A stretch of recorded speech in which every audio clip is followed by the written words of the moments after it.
The family movie start பண்ணதும் ஒரு dining table பக்கத்துல இருக்கிற ஒரு ஃபேமிலியை காட்டுவாங்க. பொங்கலும் சுட சுட சாம்பாரோட இன்னைக்கு ஒரு பிடி அப்படின்னு இருக்கிறாங்க. இப்ப யாராவது வந்து இடையில கேட்டுருவாங்க, அதுக்குள்ள சாப்பிடுவான்னு அவுன்னு சாப்பிட்டுட்டே இருக்கிற டைம் இவங்க பயந்த மாதிரியே யாரோ டோர் கிட்ட வந்து கதவை தட்டுறாங்க. அந்த வீட்டுல இருந்த இவரும் டோர் ஓபன் பண்ணலான்னு முன்னாடி போறாரு. அந்த டைம் டோர் காத்துல பறந்து இவரும் பறந்து வந்து விழுறாரு. இன்னொருத்தர் அண்டர்டேக்கர் வேஷம் போட்டு கண்ணை பிடிச்சுக்கிட்டே உள்ள வர்றாரு. இவர் அந்த கண்ணை வச்சு சுட்டு அவ்வளவு பெரிய டோரையும் அவ்வளோ பெரிய ஆளையும் ஏர்ல விட்டாரா? ஓகே, ஃபர்ஸ்ட் எவனாச்சும் இந்த பொங்கலுக்கும் சாம்பாருக்கும் இந்த அலப்பறை பண்ணுவாங்களா? இந்த அண்டர்டேக்கர் வேஷம் போட்டவன் அதோட விடாம வீட்டுக்குள்ள வந்து எல்லாரையும் சுட்டு கொல்றான். தென் பொங்கல் வச்சிருந்த டேபிள் கிட்ட போய் டைனிங் டேபிள் பக்கத்துல இருந்தவனோட ஹேண்ட் டேபிள் மேல எடுத்து வச்சு கத்திய வச்சு அவனோட விரலையும் கட் பண்ணிடுறான். அப்பதான் நமக்கு புரியும் இவன் வெஜிடேரியன் இல்ல, நான் வெஜிடேரியன், இவன் பொங்கலுக்காக வரலன்னு. அதே டைம் நமக்கு இட்டாலியில ஒரு பெரிய டானை காட்டுவாங்க. நேம் லோகிஸ். ஐயோ, ரொம்ப வயசானவரா இருக்கிறாரே பாவம். சின்ன வயசுல இருந்தே இந்த புனிதமான தொழிலுக்காக ரொம்ப கஷ்டப்பட்டுருவாரு போல. இந்த டானுக்கு நம்ம அண்டர்டேக்கர் ஒரு பாத்திரத்துல ஏதோ அனுப்பி வச்சிருக்காரு. பொங்கல் இல்ல, அனுப்பி வச்சிருக்கிறது அங்க கட் பண்ண ஃபிங்கரை. இவரு இங்க ஒரு கேஸுக்கு சம்பந்தமான ஃபிங்கர் பிரிண்ட இந்த விரலை வச்சு செக் பண்றாரு. செக் பண்ண பிறகு பார்த்தா 2 ஃபிங்கர் பிரிண்டும் மேட்ச் ஆகல. உடனே டான் சொல்றாரு, அவனுக்கு கால் பண்ணி சொல்லு, ஏழ்ற நீ கொண்டது நமக்கு தேவையான ஃபேமிலி கிடையாது, இது வேற ஃபேமிலின்னு சொல்றாரு. இந்த சைடு இவன் இன்னும் அண்டர்டேக்கர் வேஷத்தை கலைக்கல. இப்படியே செக் பண்ணி போனா ஊர்ல எவனும் விரலோட தெரிய மாட்டானுங்க. நெக்ஸ்ட் சீன்ல நம்ம ஜியோவனிய பார்க்கலாம். இவர் தான் பிலிமோட ஹீரோ. இப்ப இந்த ஜியோவனியும் அவரோட ஃபேமிலியும் அவங்களோட ஐடென்டிட்டி எல்லாம் சேஞ்ச் பண்ணி இவங்க இருக்கிற யுஎஸ்ஏ விட்டுட்டு பிரான்ஸ்ல ஒரு சிட்டிக்கு போயிட்டு இருக்காங்க. ரியலா இந்த ஃபேமிலி எஃபிஐயோட விட்னஸ் இன்வெஸ்டிகேஷன் ப்ரொடெக்ஷன் இன்ஃபாக்சுவேஷன் அப்படி ஏதோ ஒரு ப்ரோக்ராம்ல இருக்கிறாங்க. அப்படிங்கறதோட மீனிங் என்னன்னா எஃபிஐ காரங்க தான் இந்த ஃபேமிலியை ப்ரொடெக்ஷன் பண்றாங்க. இப்ப ஸ்டோரி என்னன்னா இந்த ஃபேமிலியோட தலைவர் ஜியோவனி. இந்த ஜியோவனி அந்த இட்டாலி ஓல்டு டான் கூட தான் 2 இயர்ஸா ஒர்க் பண்ணிட்டு இருந்தாரு. இது ஜியோவனியோட ஒய்ஃப் மேகி. அப்புறம் ஒரு டாக் இருக்குது. இதான் இவங்க ஃபேமிலி. சாரி இவங்களுக்கு 2 பிள்ளைங்க கூட இருக்கிறாங்க.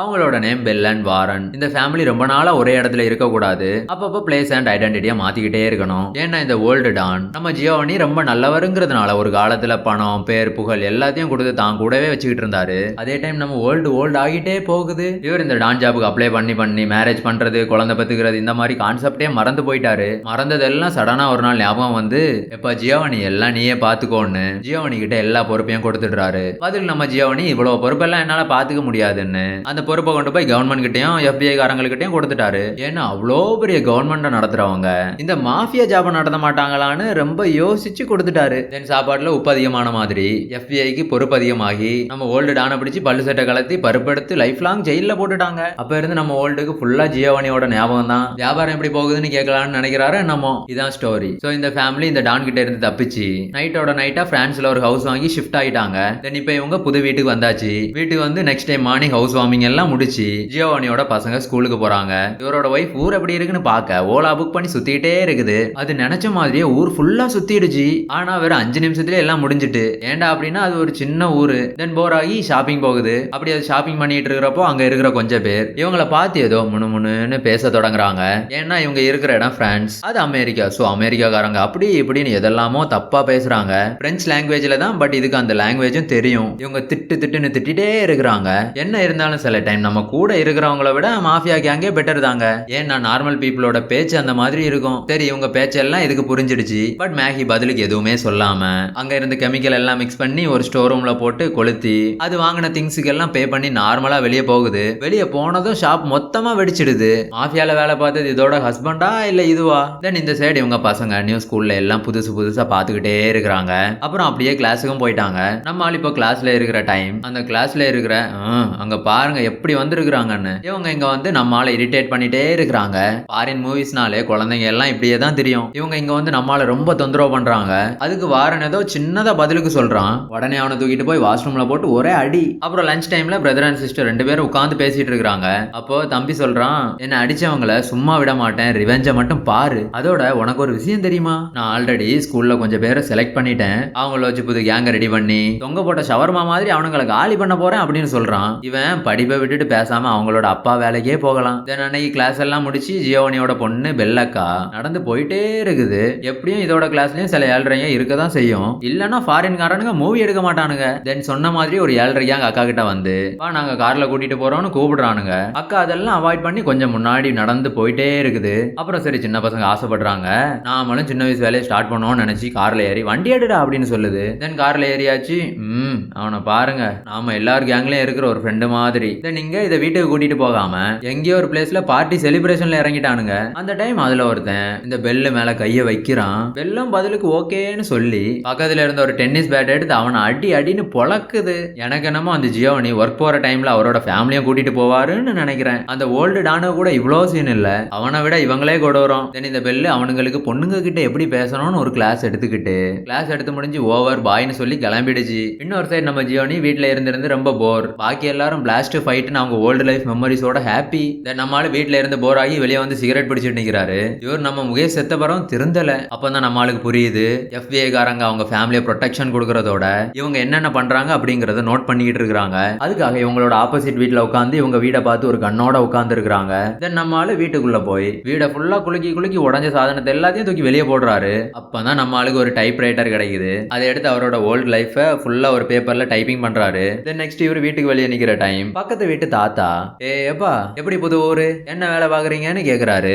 அதுக்கு நம்ம ஆளு நான் ஒரு டைப் ரைட்டர், அதோட புக்ஸ் கூட எழுதுவேன், வயசு காலத்துல உள்ள போய் தூங்குன்னு சொல்றாரு. தென் எல்லாரும் நெக்ஸ்ட் டே டைனிங் டேபிள்ல உட்கார்ந்து இருக்காங்க.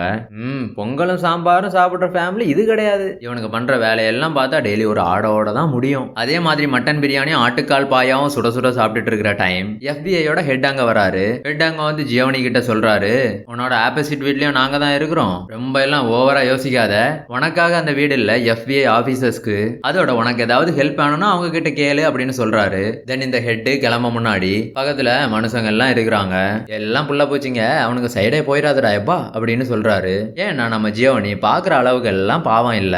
பாஸ்ட்ல நம்ம ஆளுக்கு பேஸ்ட் இல்லனா கூட வேஸ்டா எல்லாவனையும் கொல்ற அளவுக்கு டென்ஷன் பார்ட்டி. அதனால உன கை எடுத்து கும்பிடுறேன்டா, மனுஷங்க கிட்ட போயிடாதடா அப்படின்னு சொல்றாரு. தென் நெக்ஸ்ட் டே இவங்க வீட்டு டேப்ல மண்ணுல தண்ணி கலந்து தண்ணியில மண்ணு கலந்து வருது. இத பார்த்த ஜியோனியோட வைஃப், இத மனுஷங்க எப்படிடா குடிப்பாங்க, எதையாவது பண்ணி தொலைன்னு சொல்லுது.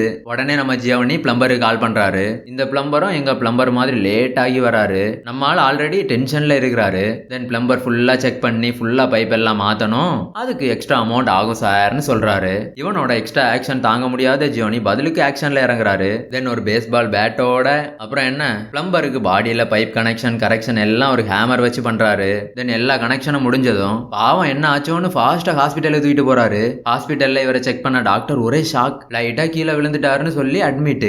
அதுல எப்படி உடம்பு ஃபுல்லா எலும்பெல்லாம் உடஞ்சிருக்கு அப்படின்னு தான் ஷாக்கு. தென் இந்த செட் ஸ்கூல்ல வாரன் தேவையானவங்களை எல்லாம் சேர்த்து ஒரு குரூப்பை ரெடி பண்ணி ட்ரக் சேல் பண்றது, தேவையில்லாம ப்ராப்ளம் பண்றது, கும்பலா திரியிறதுன்னு நல்ல பழக்க வழக்கங்கள் எல்லாம் ஃபாஸ்டா வளர்த்துக்கிட்டான். எப்படியோ இப்ப நம்ம ஆளுக்கு டீம் எல்லாம் செட் ஆயிடுச்சு. தென் இப்போ ஸ்டார்டிங்ல நம்மளால வாஷ்ரூம்ல போட்டு ஒரு குரூப் அடிச்சாங்க இல்ல, அவனுங்களை இப்போ பதிலுக்கு போட்டு பொழக்குறாங்க.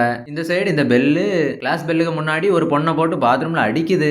எதுக்காகனா அந்த பொண்ணு இந்த பொண்ணோட பென்சில் ஆட்டைய போட்டுட்டாமாம். இதெல்லாம் பார்த்தா இந்த வெண்ணங்க இன்னும் கொஞ்ச நேரத்திலேயே என் ஃப்ரெண்ட்ஸை மாதிரியே ₹1 அடி வச்சு செத்துருவாங்க போல. தென் இது ப்ராப்ளம் எல்லாம் முடிச்சு கிளாஸுக்கு போய் கஷ்டப்பட்டு படிக்குது. அப்புறம் நூன் லஞ்சுக்கு வராங்க. இந்த சைடு இந்த பெல்லுக்கு கிளாஸ்ல மேக்ஸ் டீச்சர்னா ரொம்ப பிடிக்குமாமாம். இதுக்கு இந்த இலவு ஸ்டோரி வேற இருக்குதா. தென் இது திரும்ப மேக்ஸ் டீச்சர் கிட்ட போய் எனக்கு எக்ஸ்ட்ரா கிளாஸ் வேணும், எனக்கு எக்ஸ்ட்ரா மார்க்ஸும் வேணும்னு மீட் பண்ணிக்கிட்டே இருக்குது. இந்த பக்கம் ஜியோனி கிட்ட மேகி, எப்பா சாமி கொஞ்சம் கண்ட்ரோல்ல இரு, ஏன்டா அந்த பிளம்பரை போட்டு அப்படி அடிச்ச அப்படின்னு கேக்குது. அதுக்கு ஜியோனி, ஓ நீ மூடு, ஷாப்பிங் மால் போய் கொளுத்திட்டு வந்தவ தானே நீ எனக்கு அறிவுரை சொல்லாதன்னு சொல்றாரு. தென் இவங்க நெக்ஸ்ட் டே இவங்க இந்த ஏரியாவுக்கு புதுசா வந்திருக்கிறதுனால அந்த ஏரியா பீப்புளுக்கு சின்னதா ஒரு பார்ட்டிக்கு இன்வைட் பண்றாங்க. அதுக்காக எல்லாரும் 3 நாள் முன்னாடியே சாப்பிடாம பார்ட்டிக்கு வராங்க. ஜியோனி கூட்டத்துல அங்கேயும் இங்கேயும் ஒரே ஓட்டம். இவனுங்க பார்ட்டியும் இந்த லூசு ஃபேமிலி எங்க எல்லாவனையும் அனுப்பிடுமோன்னு ஃபுல்லா பயந்து படத்தை பார்த்துருக்கிறேன். இந்த சைடு FBI ஹெட் ஜியோனியை மீட் பண்றாரு. அப்படி மீட் பண்ண டைம் நம்ம ஆளு டைப்பிங்னால அவரை பத்தி அவரே எழுதின ஆர்டிக்கலை ரீட் பண்றாரு. தென் அதை ரீட் பண்ண பிறகு நீ இதெல்லாம் ரிலீஸ் பண்ண கூடாது, அப்படியே ஃபேமஸ் ஆகணும்னு ஆசையில ஏதாவது ஏழ்ற வேலை பண்ணனா அது அந்த ஓல்டு டானுக்கு தெரிஞ்சிரும், அப்புறம் என்ன உன்னை கொண்டுருவான் பாத்துக்கோன்னு சொல்லி கிளம்புறாரு. தென் நெக்ஸ்ட் டே நம்ம ஜியோனி எதனால இப்படி தண்ணியில மண்ணு கலந்து வருதுன்னு அந்த பிளேஸ்க்கு போய் பாக்குறாரு. அப்பதான் தெரியுது இந்த வாட்டர் இப்படி வரதுக்கான காரணம் ஒரு ஃபெர்டிலைசர் ஃபேக்டரின்னு. தென் அந்த ஃபேக்டரி ஓனரை பார்த்து அவர்கிட்ட பேசுறாரு, நீ பண்றதெல்லாம் தப்பு தம்பி, இந்த மாதிரி பண்றதால மக்கள் கஷ்டப்படுவாங்கன்னு தெரிஞ்சாலுமே கூட எதுக்காக இப்படி எல்லாம் பண்றீங்கன்னு அந்த ஃபேக்டரி ஓனருக்கு மண்டே அட்வைஸ சண்டையில சொல்றாரு. அதுக்கு அந்த ஓனர் என்கிட்ட வச்சுக்காதடா, நான் ரொம்ப மோசமானவடான்னு சொல்லி நம்ம ஆளு திட்டுன்னு திட்டி அங்க இருந்து அனுப்பி வைக்கிறான். தென் நம்ம ஜியோனி கஷ்டப்பட்டு ஃபீல் பண்ணி ரொம்ப ஹர்ட் ஆனதுனால கார் எடுத்துக்கிட்டு நேச்சர் சைடு போறாரு. போற டைம் தனியா போறதுக்கு ஃபீல் பண்ணி அந்த கம்பெனி ஓனரை ஒரு ரோபோ வச்சு கட்டி கார்ல எழுதுகிட்டே போறாரு. பாவம் அவரும் நேச்சர்னா எப்படி இருக்கும்னு பார்க்கணும்னு நினைச்சிருப்பாரோ என்னமோ. தென் ரோட்ல ரேஸ் முடிஞ்சு அவர்கிட்ட போய் இப்போ வச்சு தண்ணி ஏன்டா அப்படி வருதுன்னு சொல்லுன்னு கேக்குறாரு. அதுக்கு அந்த கம்பெனி ஓனர் இது கம்பெனிலேயே கொஞ்சம் சத்தம் போட்டு கேட்டிருந்தா சொல்லிருப்பேன், நீ ஒரு பைத்தியம்னு தெரியாமன்னு டைலாக் பேசிக்கிட்டு அந்த ஃபெர்டிலைசர்ல இருந்து வர கெமிக்கல் வாட்டர்ல மிக்ஸ் ஆகிறதுனால தான் இப்படி எல்லாம் ஆகுது, அதை ஆஃப் பண்ணா தண்ணி நார்மலா வரும் அப்படின்னு சொல்றாரு. தென் ஜியோனி குட் பாய் வீட்டுக்கு போ அப்படின்னு சொல்லி என்ன பத்தி அவங்ககிட்டயே சொன்னா அவன் காலில் கட்டின ரோப்ல உன் தோலை உரிச்சு தொங்க விட்டுருவேன்னு சொல்றாரு. இந்த சைடு இது என்னமோ ஃபுல் ஃபார்ம்ல ரெடி ஆகிருச்சு. அப்புறம் என்ன மேக்ஸ் டீச்சரோட சயின்ஸ் கிளாஸ்ல இருக்குது. இந்த சைடு வாரனுக்கு ஏதோ கிளாஸ்ல எக்ஸாம் நடக்குது.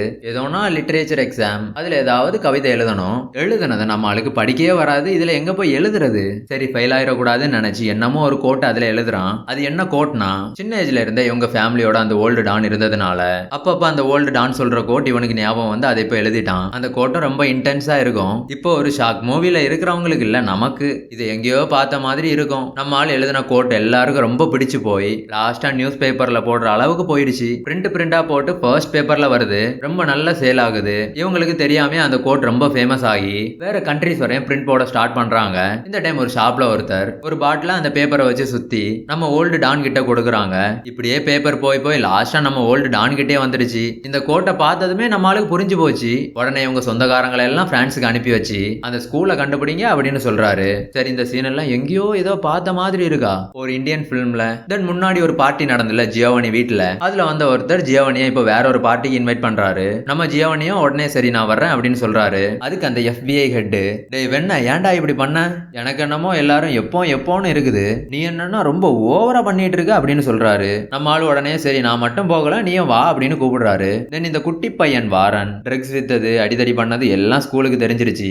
அதுக்காக இந்த மினி மாஃபியா லீடர் இனிமே இங்க இருந்தா வேலைக்கு ஆகாதுன்னு பணம் பாஸ்போர்ட் எல்லாத்தையும் எடுத்துட்டு வீட்டை விட்டு போறதுக்கு ரெடி ஆகிட்டான். அதையும் பெல்லாக்கா கிட்ட சொல்றான். அவனோட அக்கா உடனே அதுக்கு ஓகே சொல்லுது. எல்லாம் சைக்கோ தான் மூவில. இங்க நம்ம ஜியோனி FBI காரங்களுக்கு டிமிக்கி கொடுத்துட்டு ஃபெர்டிலைசர் மேக் பண்ற கம்பெனி கிட்ட போறாரு. எதுக்கு ரோப்ல தோலை தொங்க விடவா? சி அப்படி இல்லங்க, நம்மால் அவ்வளோ மோசமானவன் எல்லாம் இல்ல. ஒரு பாம் வச்சு அந்த ஃபேக்டரியை வெடிக்க வைக்கிறதுக்காக தான் வந்திருக்காரு. தென் பாமை வச்சு டைம் செட் பண்ணி அங்கிருந்து கிளம்பிட்டாரு. தென் நம்மால இன்வைட் பண்ண பார்ட்டிக்கு போறாரு. பார்ட்டியில நம்மால கூப்பிட்டு அமெரிக்காவோட மாஃபியா கேங் எல்லாம் எப்படி இருக்கும்னு சொல்லுங்கன்னு கேக்குறாங்க. எப்பா சூப்பர்டா, கேட்டதான் கேட்டீங்க, நல்ல ஆளா கேட்டிருக்கிறீங்க. இந்த டைம் நம்மால மாஃபியா லீடர் ஆகி அங்க இருக்கிற எல்லாவனையும் காலி பண்ணா கூட ஆச்சரியப்படுறதுக்கு எதுவும் இல்லை. தென் இப்படி கேட்டதும் நம்மால எதுவும் சொல்லக்கூடாது அப்படின்னு கம்முன்னு தான் இருந்தாரு.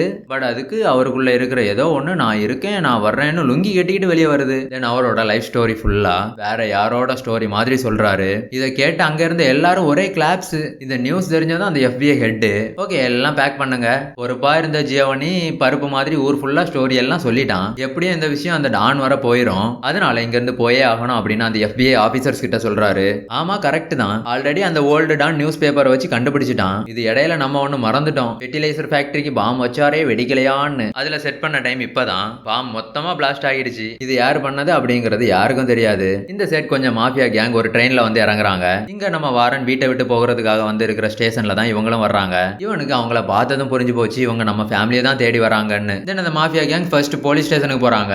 அங்க எதுக்கு நீங்களே அவங்கள பிடிங்க அப்படின்னு சொல்றதுக்கானா இல்ல, போலீஸ் எல்லாத்தையும் கொல்றதுக்கு. இது எதுக்காகனா அவங்க ஃபேமிலியை பிடிக்கிற டைம் போலீஸ் இடையில வந்து இவங்களை டிஸ்டர்ப் பண்ணக்கூடாதுங்கிறதுக்காக. பாத்தீங்கல்ல முன்னெச்சரிக்கை. தென் அந்த ஜியோனி அந்த பார்ட்டியில இருந்து வீட்டுக்கு வர்றாரு. வந்ததும் பசங்களை தேடுறாரு, யாரையும் காணோம். பெல்லு மேக்ஸ் டீச்சர் கிட்டையும் வாரன் அந்த சிட்டில இருந்தே வெளியே போயிட்டான். இப்போ இவங்களுக்கு கொஞ்சம் மாஃபியாக்காரங்க இங்க தெரியறது தெரிஞ்சிருச்சு. தென் இந்த மேகி அவங்கள பார்த்து இது அந்த FBI ஏஜென்ட் கிட்ட சொல்லுது. இங்க நம்ம ஜியோனி டேப் ஓபன் பண்றாரு, வாட்டர் நார்மலா வருது. அங்க பாருங்க ஹாப்பிய. அப்போ அங்க அவங்களோட டாக் சத்தம் போடுது. டேய் கிளடு அங்க பின்னாடி பார்த்து சாவுடான்னு. என்னன்னு பாக்குற டைம் அந்த மாஃபியா கேங் வந்து ஒரு பெரிய கண்ணை வச்சு நம்ம ஆளோட வீட சுடுறாங்க. அதோட சவுண்ட என்ன சவுண்டுன்னு பக்கத்துல இருக்கிறவங்க எல்லாம் வெளியே வந்து பாக்குறாங்க. பார்த்து எல்லாரையும் அந்த கேங் சுட்டு சுட்டு கொல்லுது. எந்த ஆதாரமும் இருக்க கூடாது இல்ல, அதுக்காக ஜியோனிக்கு எதுவும் ஆகல. அந்த டாக்னால ஜியோனி அலர்ட் ஆகிட்டாரு. அப்போ அந்த கேங்ல இருந்த ஒருத்தன் ஜியோனியோட வீட்டுக்குள்ள வர்றான். வீட்டுக்குள்ள வந்து ஜியோனியோட ஒய்ஃபை போட்டு தள்ள ட்ரை பண்றான். ஜியோனி பின்னாடியில இருந்து வந்து அவனை கொன்னுட்டாரு. பாக்கி மாஃபியா கேங் இவங்க ஃபேமிலியை தேடுறாங்க. பட் யாரும் கிடைக்கல. இங்க அக்கா தம்பி ரெண்டு பேரும் கண்ணோட வீட்டுக்கு வெளியே வந்து அங்க இருக்கிற அந்த மாஃபியா கேங் எல்லாம் அட்டாக் பண்றாங்க. அப்படியே எல்லாவனையும் போட்டு தள்ளிட்டாங்க ஒருத்தனை தவிர. அவன் என்ன பண்ணுவான், நம்ம பெல்லு பின்னாடியே போறான் அதை பிடிக்க. ஓ இது என்ன புதுசா ஓடுது காமெடியா இருக்குது, இதுக்கு பயப்பட எல்லாம் கூட தெரியுமா? இப்படி ஓடிட்டே இருக்கிற டைம் அந்த FBI ஹெட் அவனை காரை வச்சு ஒரே ஏத்திட்டாரு. இப்போ இவங்க டீடைல்ஸ் எல்லாம் மாஃபியா கேங்குக்கு தெரிஞ்சிடுச்சு. தென் இந்த ஃபேமிலிக்கு எதுவும் ஆகக்கூடாது இல்ல, அதனால இந்த FBI ஹெட் இந்த ஃபேமிலியை கூட்டிட்டு வேற ஒரு ஊருக்கு போறாரு. இவங்க சிச்சுவேஷன் ஓகே, பட் போற ஊர் மக்கள் சிச்சுவேஷன் சரி, இது மூவிக்கு வெளியே இருக்கிற கான்செப்ட். எவன் எப்படி போனா என்ன, இவங்க சேஃப் தானே, அது போதும். இடையில அந்த 2 FBI ஆபீசர்ஸ் எங்கன்னா அவங்கள அந்த ஃபைட்லயே மாஃபியாக்காரங்க காலி பண்ணிட்டாங்க. இந்த மாதிரியான மூவியை பாக்குற மக்களுக்கு FBIல ஜாயின் பண்ணணும்னு தோணுமா, இல்ல மாஃபியா ஜாபுக்கு அப்ளை பண்ணணும்னு தோணுமா? ஏதோ லாஸ்டா ஜியோனி ஹாப்பி புக் பப்ளிஷ் பண்ணாமே நம்மால் ஃபேமஸ் ஆகிட்டாரு. இன்னைக்கு அவ்வளவுதான். Happy with thank you.